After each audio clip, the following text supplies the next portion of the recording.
Shivkranti TV news अन्याय, अत्याचार, बेकायदेशीर कृत्य करणाऱ्या विरुद्ध शोषित पीडित न्याय देणारा एकच आवाज।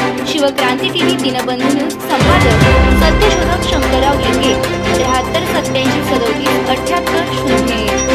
अशा गोष्टीचा विचार करू। आजच्या सभेला आपण थोडासा विचार महत्त्वाचे होते मांडण्यात आपण आणि या संघटनेला एक नाव द्यायचं, ते नाव दिल्याचं कार्यक्रम आणि विचार आपण लक्षात घेतले।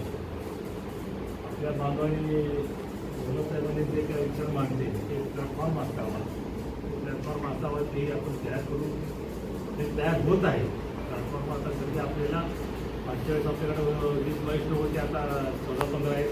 काही लोकांचे प्रॉब्लेम मिळालेले आहेत, काही लोक आपल्या त्या सगळ्यामध्ये गुंतलेले आहेत। या सर्व गोष्टींचा विचार करता आपण आपल्या विचारांनी आता पक्की होत आहोत। आज विचार करता येणाऱ्या तारखेला आपण संघटनेचं नाव फिक्स करूया। मग जसं 50ची संख्या जाईल तसं आपण अध्यक्ष आणि पदाधिकारी निवडूया, एवढंच मी आपल्याला म्हणतो। आणि आपण आता इथे थांबावं म्हणजे सर्वांना आलेल्या लोकांचं अभिनंदन, स्वागत आणि पुढे असंच आपण जे टाईम दिले त्या टायमिंग आपण यावं। असं आपण 7च्या टाईम दिला सुरू झाली 8 वाजता, म्हणजे 1 तास आपण लेट व्हायला लागले। त्यामुळे आता 9:15 झाले। 5 मिनिटात तुम्ही मनोबल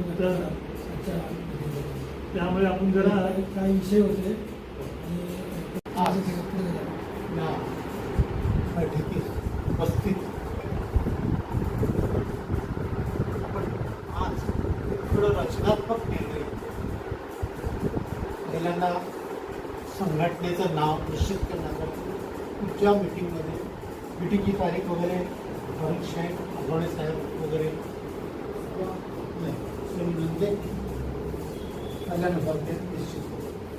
त्याच्यानंतर महत्त्वाचा विषयाला वाचा कुठली तर माळी समाजातर्फे जे काही जात निहाय जनगणना झाली पाहिजे किंवा सगळ्याला शिक्षण मोफत मिळालं पाहिजे, नवीन शिक्षण पॉलिसी रद्द झाली पाहिजे, खाजगीकरण रद्द झालं पाहिजे, पासून ते RSSचे कारस्थान या ईव्हीएम बंद झालं पाहिजे।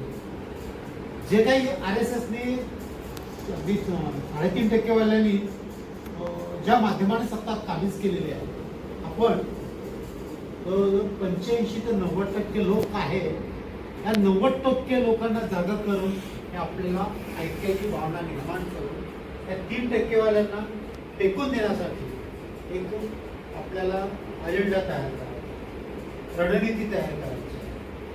तर हे विषय तर आलेलेच आहेत।